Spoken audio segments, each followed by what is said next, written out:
مش عارف، تحس ان انا كاتب عليها عرفي، مش عارف ليه، في ايه يعني.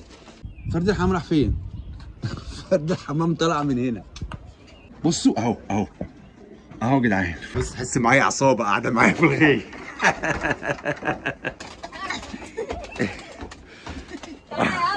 بالراحه. يلا ايه ايه. معرفش حازم بيصور فعمل لي كده مره واحده، مش عارف ليه. ايه يا عم الحاج؟ السلام عليكم ورحمه الله وبركاته. مساء الفل، مساء السعاده، مساءكم زي العسل وبالزياده. اخواتي وحبايبي، يا رب تكونوا بخير. حلقه النهارده مهمه جدا. قرب بقى كده عليا واحده كده بس يا معلم. حمامك مش بيبيض، حمامك بيبيض بيضه واحده، حمامك مش بيزق الزغاليل. لازم تعرف ايه السبب. عايز تعرف سر المهنه؟ في الدهنه اهي، دي بالنسبه لهم دهنه الحمام. التحديق يا باشا، التحديق ده عباره عن جرش طوب ابيض على حبه املاح معدنيه على كسر طوب احمر على شويه فحم، تظبط معاك الدنيا.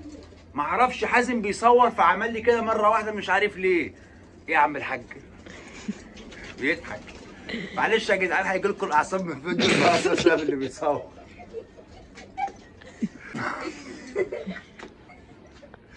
التحديق ده مهم جدا للحمام. ليه بقى؟ مش هنصور في اليوم النهارده ولا ايه؟ بصوا يا جدعان، التحديق ده بقى هو سر التفاعل مع الانتاج ومع الصرف ومع الكلفه.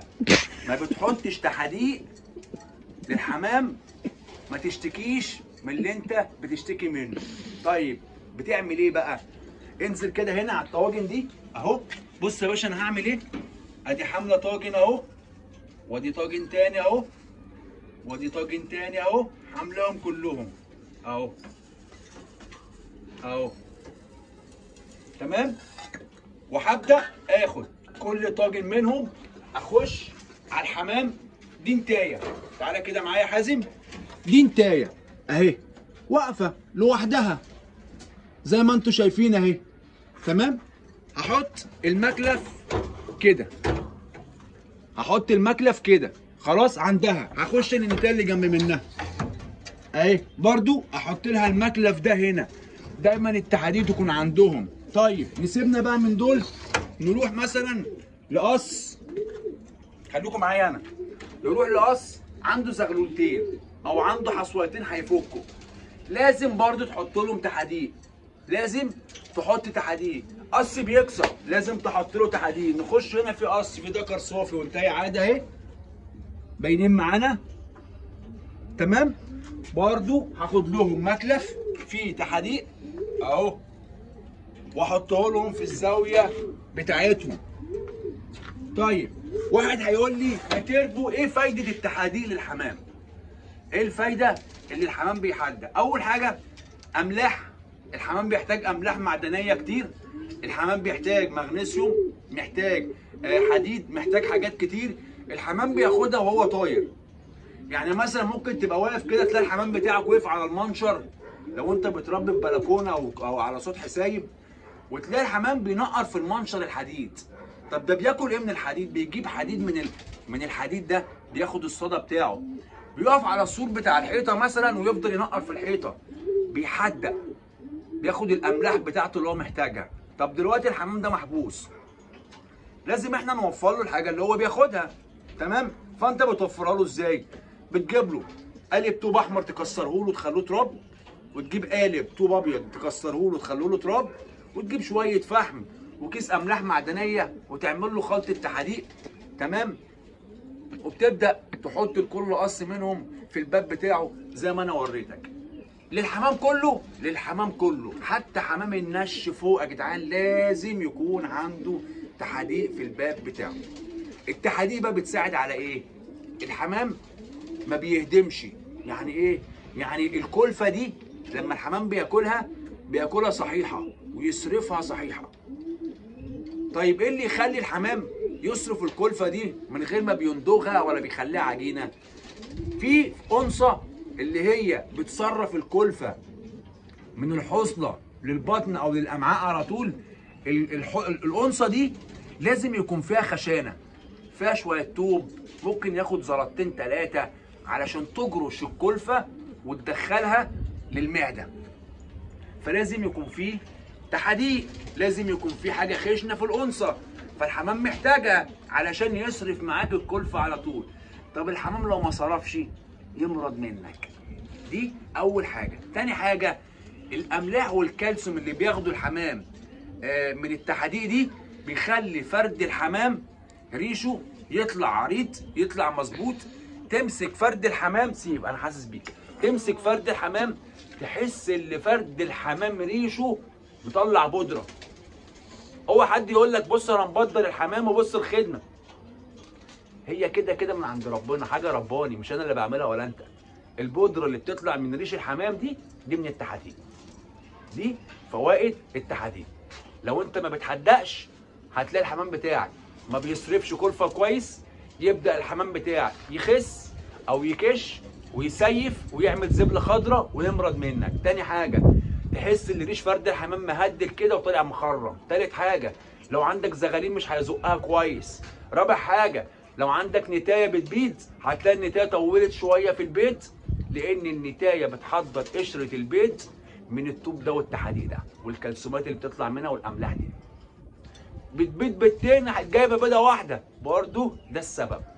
حط تحديد الحمام لان ده مهم جدا. هنروح طبعا هناك كده عند الحمام اللي سايب هنا اهو، ده الحمام اللي سايب هنا اهو. الحمام ده بقى طبيعي بقى، انا حاطط له اهو، انا حاطط له تحديد، ولكن سبحان الله الحمام ده طبيعي. بيعمل ايه؟ بيروح عند الحيطه دي، حضرتك شايف الابيض ده اهو، الابيض ده كله املاح، الابيض ده كله املاح. مش عارف، تحس ان انا كاتب عليها عرفي، مش عارف ليه، في ايه يعني، في حاجه كده ما بينه وما بين، انا مش فاهم عايزه ايه. فوزيه اهدى يا فوزيه شويه، فوزيه اهدى يا فوزيه. تمام يا رجاله؟ بيروح يحدق طبيعي. طب الحمام اللي هناك ده محبوس، هيحدق منين يا عم الحاج؟ لازم انا اوفر له التحديق بتاعه. فهمت؟ فما تخشليش في كومنت اصل الحمام بيبيض بيضه واحده في كالسيوم، الحمام ناقصه كالسيوم. تعالوا اوريكم حاجه تاني برضو اتكلمت عليها قبل كده، انزلي بقى تعالوا معايا وهتكلم فيها تاني النهارده للمساعده في الكالسيوم. خد بالك بقى وركز، خد بالك وركز. بص يا باشا، لو في فوكس دوس على الكاميرا في النص. بصوا بقى، ده برشام اتكلمت عليه مره واثنين وثلاثه و10 وهفضل اتكلم عليه علشان في ناس جديده بتبقى داخله معانا. ده بيتباع في الصيدليه البشري. اسمه ايه؟ اسمه دي 3 اف، برشام كالسيوم اسمه دي 3 اف. خلاص، ده يعتبر من اقوى الكالسيومات اللي تقدر تشتغل بيها في سلكتك. انا باخد برشامه اهي اهي، بص عامله ازاي البرشامه، مدوره اهي. خلاص، بعمل ايه في البرشامه دي بقى حضرتك؟ بكسرها 2 كده اهي، وبعد كده ببدا ان انا اكسر النص 2، وبكسر النص التاني 2. بصينا عليهم كده حليهم 4 تربع معانا. طيب انا دلوقتي عندي طواير خدت منها حصى وواقفه في البيبان، بجهز الطواير دي. في حاجه اسمها تجهيز الطواير قبل ما بتفرخها. لازم اعمل ايه مع الطواير دي؟ هروح بسرع على طيره زي الصينيه دي اهي، دي طيره باينه معانا. بص بقى يا باشا هعمل ايه، ارجع واحده ورا شويه بس. بص هعمل ايه، هاخد ربع اهو واخش افتح بق النتايه كده واحط لها الربع ببقها اهو، بزقه وبقفل بقها بسيبها. بروح على نتايه تانيه زي دي اهو. كل الطواير دي انا خدت منهم حصى، خدت منهم حصى وحضنت تمام اهو. هاخد ربع وافتح بق النتايه واديهولها اهو. هروح مثلا ايه تاني، النتايه الفحميه دي برضه خدت منها حصى، اخدت منها حصى. انا هقول لك انا بعمل الموضوع ده كل قد ايه اهو. بديها الربع ببقها وبقفلها. معانا اخر ربع، تعال نديلي النتايه دي عشان النتايه دي اخر مره هي اللي طولت معانا في الحصى شويه اهو، وهديها الربع الاخير. طيب انت بقى بتعمل ايه يا ابو الترابيب؟ هقول لحضرتك دلوقتي الطوائر دي واقفه ولسه محصيه. بخش مثلا كل يومين، كل 3 4 ايام بقوم جاي كاسر برشامه وعاتي كل انتايه ربع. خلاص؟ بجهزها عشان هي لسه محصيه. طيب قدام مني اسبوع، اسمع بقى الكلمتين دول. قول مثلا بقولهم مثلا شهر واقفين او اسبوعين 3. قدام مني اسبوع وهلقي. يعني ايه هلقي؟ يعني هجوز. ثبت ايدك شويه يا حازم، معلش الناس تعبت، انا حاسس بتتفرج. هجوز اسبوع. اعمل ايه بقى؟ قبل ما الاقي الحمام ب4 ايام هعمل اللي بقول لك عليه دلوقتي. ايه هو بقى؟ هاخد ربع لكل انتايه لمده 4 ايام. يعني هخش على النتايه دي اديها كل يوم ربع لمده 4 ايام. كل انتايه فيهم تاخد ربع لمده 4 ايام. بعد ما تاخد الاربع ارباع بتوعها اللي هي البرشامه الكامله هبدا اجوز النتايات. تمام؟ دي حاجه. طيب امبارح مسكت فرد حمام. ففي شاب جه قال لي فرد الحمام ابو حازم ابيض راح مني ما مسكتوش. انا مسكته. فبقول له نوعه ايه؟ قال لي نوعه موكي. انا سمعت عن الموكي ده لكن ما اعرفوش يعني بالاخص يعني. تعالوا اوريكم فرد الحمام وانتوا قولوا لي ايه ده. فرد الحمام راح فين؟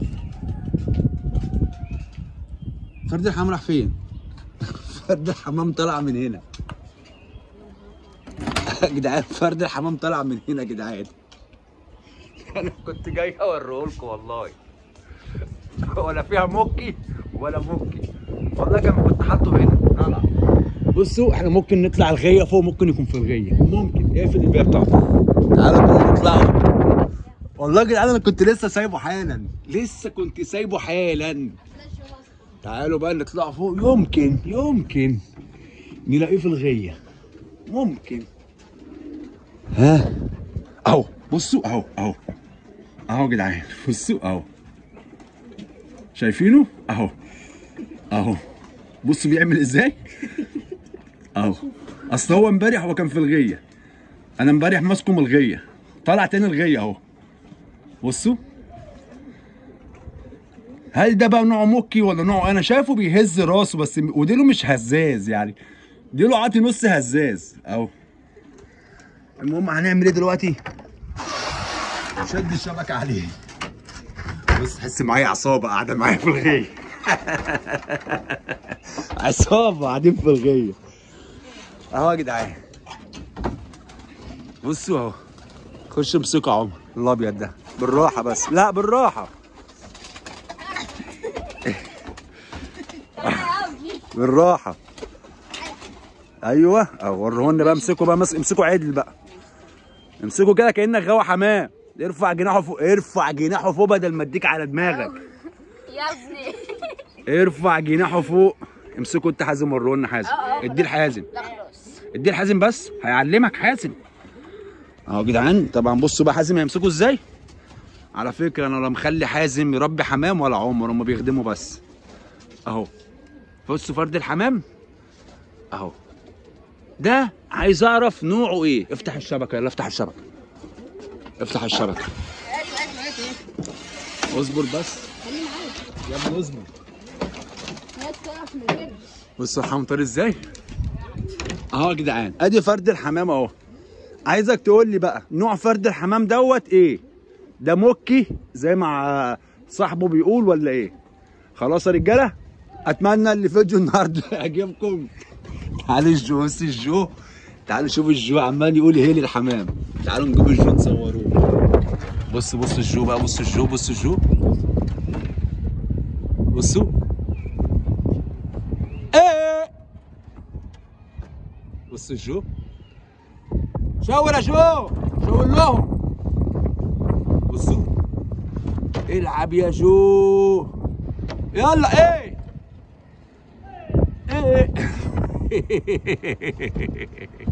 بصوا يا جدعان الجو كل يوم بينش معايا اهو يا جدعان. كل يوم بينش معايا. اخواتي وحبايبي يا رب اشوفكم على خير يا رب. تحياتي ليكم ولكل الناس اللي بتتابعنا من جوه مصر ومن بره مصر.